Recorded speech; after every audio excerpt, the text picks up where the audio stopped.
it seems like we're always talking about the escape end, like that rise, because it's super common. Yep. I mean, it is, but we also have the other side of that continuum where people can't get their blood pressure up enough. They can't beat their heart fast enough to perfuse their body. You know, their limbs are cold all the time. They're lightheaded and dizzy all the time. Vasovagal syncope, snazzy word.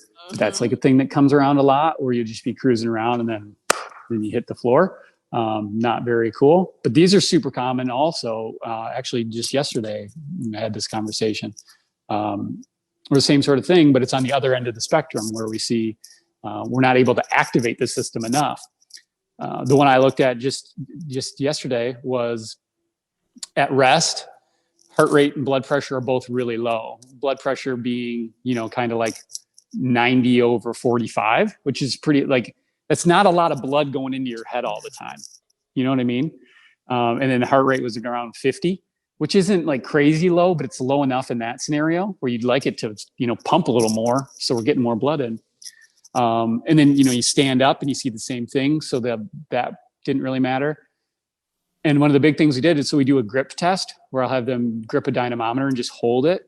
And we want to see if you can increase your blood pressure that way. And the good news is she can in that context. So we know, like, through an exercise context, she can raise her blood pressure. Like, the system is capable of going up. Just for whatever reason, while she's walking around, that stimulus isn't enough to make it do the normal thing. So we have to then go in and change that calibration so that when she's walking around, those sensors pick up enough to kind of bring her to that normal rate, if that makes sense. Yeah. Yeah. And, I'm glad we mentioned this, because I don't want someone watching and being like, well, my heart rate doesn't go up. It sits at 50. I didn't want somebody to be watching and be like, well, my heart rate isn't going up. But yet they still have the same problem, just at the other end of the range, right? And sometimes that one's actually more dangerous. What we find a lot of in like POTS where you're going up is you feel you're going to pass out, but don't always, like, very rarely do people actually pass out. And the other end of the spectrum, where your blood pressure is low and your heart rate's low, those people do pass out, and they do have fall risks and potential to injure themselves again. And a lot of times you'll go into different contexts or different providers, and they'll be like, man, 50, that's great. Because a lot of times we associate that with athletes, and athletes have a low just naturally because they've got some, left ventricular hypertrophy. They can pump a little more per pump.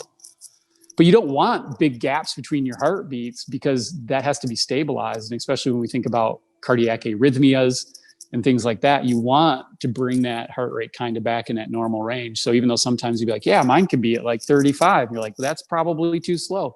Even though, there are some marathoners that might make that look real good. So yeah, I'm super glad you brought it up, because it doesn't get talked about very much.